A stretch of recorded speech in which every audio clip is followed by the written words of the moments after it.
À cheval entre l'Europe et l'Asie, le Caucase abrite des sommets légendaires qui protègent de mystérieuses nécropoles et de surprenants monastères.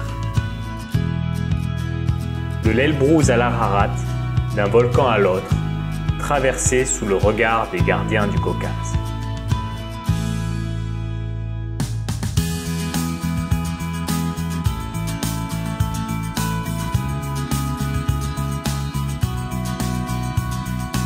Je suis allé au Chili, Queen Elizabeth National Park, Kurdistan irakien, à Isfahan, dans le Wadi Rum.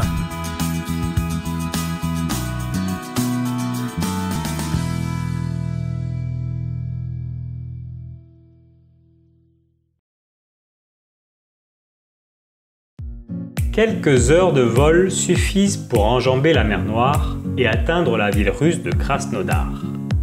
Un peu plus à l'est, un bus m'emmène jusqu'à Kislavodsk, une station thermale levée dans le piémont caucasien et qui marque la première étape de mon voyage. Une route asphaltée enchaîne les cols à plus de 2000 mètres. Chaque sommet offre un aperçu sur la double cime enneigée de l'Elbrouz, qui s'impose nettement au-delà des pâturages.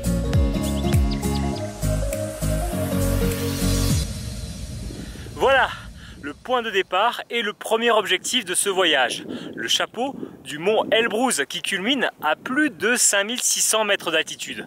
Et là où je me trouve, j'ai passé un bivouac de malade en tête-à-tête avec le véritable toit de l'Europe. Sur un promontoire suspendu au-dessus de la vallée, j'assiste au spectacle du lever du soleil.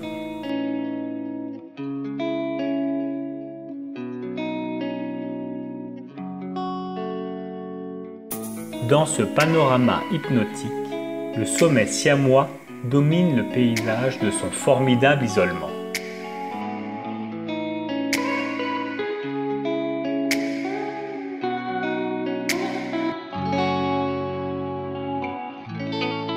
À l'écart de la route, une piste oubliée coupe à travers les montagnes. De nouveaux cols séparent des vallées sauvages, peuplées uniquement par quelques bergers semi-nomades. Une longue descente rejoint une ancienne vallée industrielle qui s'ouvre sur la plaine. Sur ce plat monotone, les routes encombrées par un trafic intense mènent à Vladikavkaz. En cette matinée calme, je quitte la capitale d'Ossétie du Nord pour retrouver les hautes vallées caucasiennes.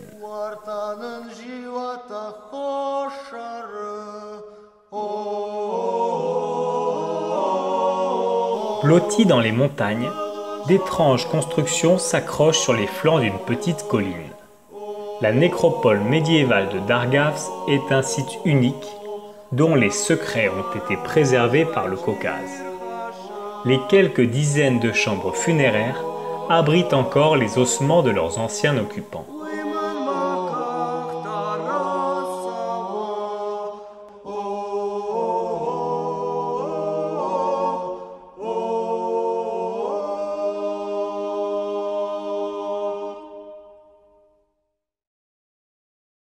Deux nouveaux cols permettent de rejoindre la route principale. La frontière géorgienne est toute proche. 9 ans après, je pose à nouveau mes roues sur la Military Highway, la route militaire géorgienne.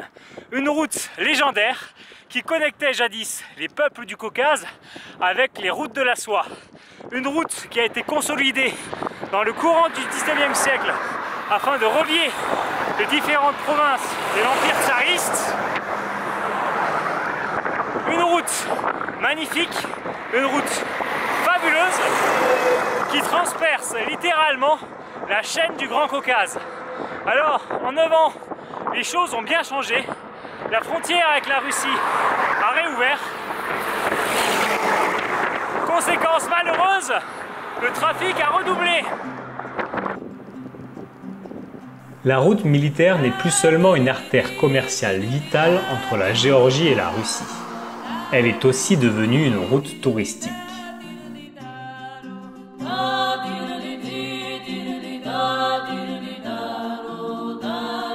Tous viennent pour admirer le monastère de Gergeti. Perché sur une éminence rocheuse, le monastère est flanqué d'une silhouette indissociable et protectrice.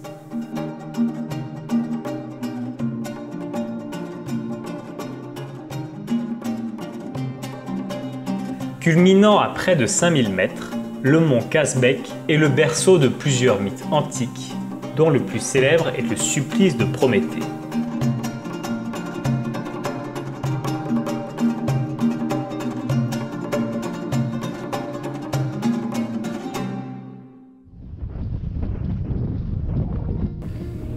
En franchissant le Jwari Pass, une longue descente m'emmène jusqu'à Msreta.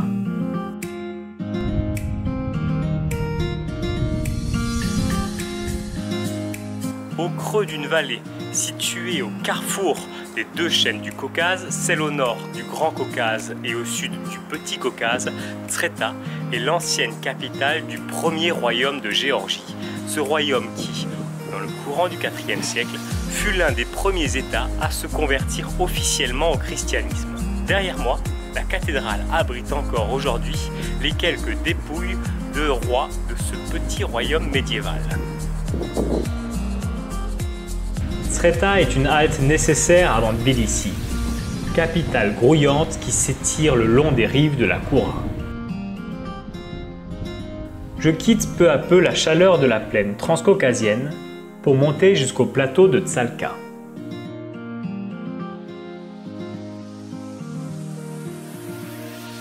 Au terme d'une piste que l'on devine plus que l'on ne voit, je retrouve Zoura qui m'avait accueilli les bras ouverts il y a plus de 9 ans.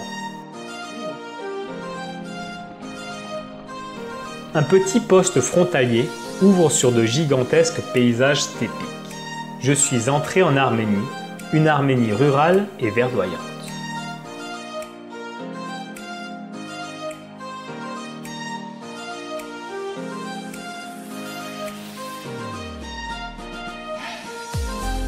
Un nouveau col s'élève jusqu'au plateau de Sevan.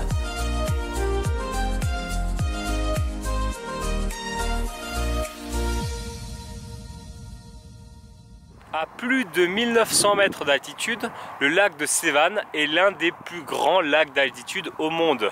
Alors, la route qui le longe est assez monotone, mais elle est parsemée par d'anciens monastères et surtout par les fameux Khachkars, ces anciennes stèles finement gravées, des stèles funéraires dont certaines datent du 9e siècle.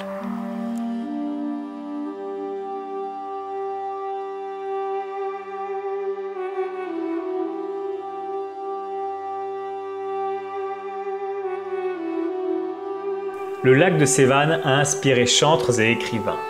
Le bleu de ses eaux s'étend jusqu'aux confins de l'horizon, jusqu'au pied du col de Selin. Au creux d'un virage, un caravansérail du XIVe siècle rappelle la présence d'un ancien itinéraire transcaucasien reliant la Russie au monde arabo-persan. Au loin, une vallée fertile. Arénie est le berceau de la vigne, une vigne 6 fois millénaire. Au bord de la route, des vins locaux sont vendus dans des bouteilles en plastique. Et dans la soirée, ces vins parfumés colorent l'ambiance de ces vallées isolées. Skolka let Arénie vino? Arénie vino, umia vino 3 let. 3 let. Yeah. Au terme d'un long défilé, un cirque montagneux aux couleurs chatoyantes protège un petit monastère. Noravank est l'un des joyaux de l'Arménie méridionale. Ici plus qu'ailleurs, architecture et paysages évoquent déjà l'Orient. En remontant sur Erevan, une ultime descente permet de rejoindre la plaine de l'Arax.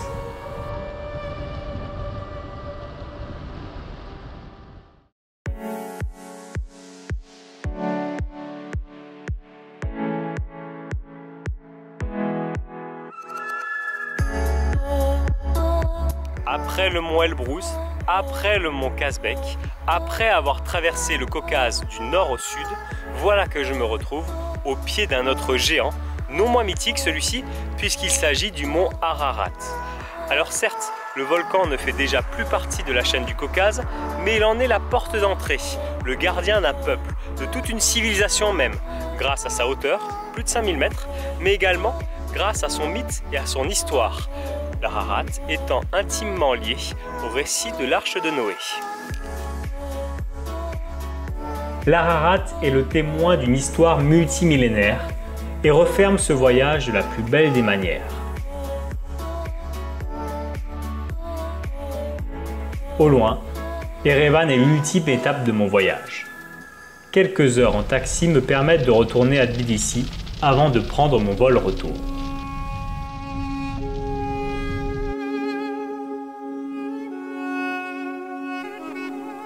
Par-delà les nécropoles et les monastères, dans le Caucase du nord au sud, j'ai toujours été reçu spontanément, avec curiosité et bonne humeur. La pléiade de peuples qui y vivent m'ont accompagné tout au long de mon voyage. Plus que l'Elbrouz, plus que l'Ararat, ce sont eux qui en constituent les véritables gardiens. Ce sont eux qui veillent encore sur une histoire et des traditions millénaires. Je rentre donc en France avec une promesse, celle de retourner bientôt dans cette région, une région qui m'est si chère.